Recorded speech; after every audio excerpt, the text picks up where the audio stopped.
Mastering the art of delegation makes a good boss a great boss. And in this video, I'm going to show you how.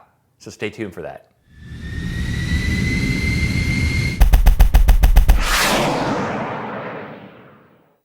Hopefully by now you've seen the Be the Boss video. And if you haven't, I'd encourage you to watch it. You can watch it either before you watch the rest of this one or right afterward. After watching the Be the Boss video, you should have a good idea of the things that you love that you do really well, the things that you like that you do okay, the things that you don't like that you do okay, and the things that you don't like and you don't do very well. And if you don't know what I mean, go watch the Be the Boss video. It'll help you with this. Now in the chart that we created, we had 4 quadrants.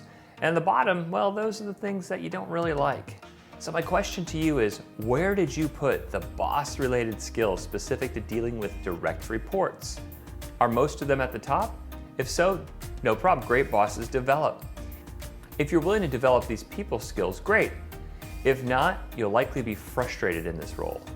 In this video, I'm going to cover various aspects of delegation, but there are 3 things that you have to consider when delegating. First, you need to develop a plan to delegate the items in the bottom 2 quadrants. Those are the things at the bottom that you just don't like doing. And you need to spend your time on what is important to your role. Everything else, especially those at the bottom, you need to find some way to delegate. An easy way is to have a share the load kind of meeting. What you do is you take this chart that you created for yourself and share it with your team. And share with them what being at the bottom half means. You'll often find that there are team members that not only are willing to take these on, they may like them and do them well.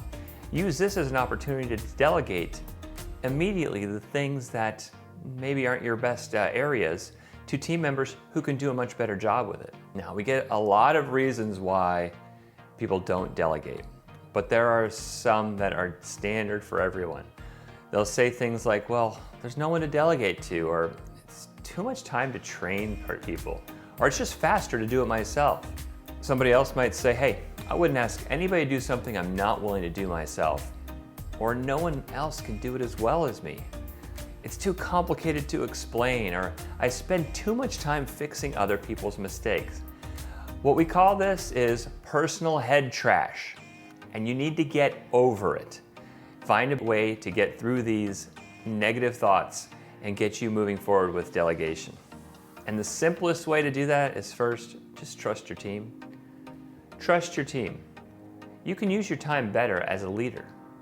And remember, there is a return on the investment in time when you put this in place. So when should you delegate? Is there someone who has the information or expertise in your team to complete the task? Does the task provide the opportunity to grow and develop another person's skill? Is this task something that might reoccur in the future? And do you have enough time to delegate the job effectively? And by enough time, what I mean is, do you have the time to do the training, the support, progress checks, and rework? And then the last thing is just a gut check. Should you delegate this? Or is this really something that needs your attention and is your responsibility? So once you know if you should delegate, then it's, well, to whom are you going to delegate it? After all, some organizations aren't all that big. Is there someone on the team that already has the knowledge and skills to do this? How independent is that person? What does that person want from their job? Where do they want to grow? Do they have time on their schedule to take on more work? And what is the impact on delegating this task on schedules and workloads and things like that in your organization? And now you know if you should delegate and maybe some ideas of who you can delegate to. Well, the next question is, how? You need help. So push aside your pride and show respect for the talent others can bring to the table. Specify the outcome you desire. Establish controls. Give time limits. Provide adequate support. And resist upward delegation. Keep up to date on the progress, and this is very important. This is the difference between delegating and abdicating. So often people will say that they're delegating when in fact they're really just abdicating. That is, giving it to someone without actually keeping up with it. And once it is done, make sure you give the recognition where it's deserved to the person that completed that task for you. And that's it. Delegate to elevate. Give this a try. Try these steps and see how well it works in your organization. I make videos like this all the time. I hope this is helpful. If you take a different approach to delegation, please put something in the comments. I'd love to hear about it.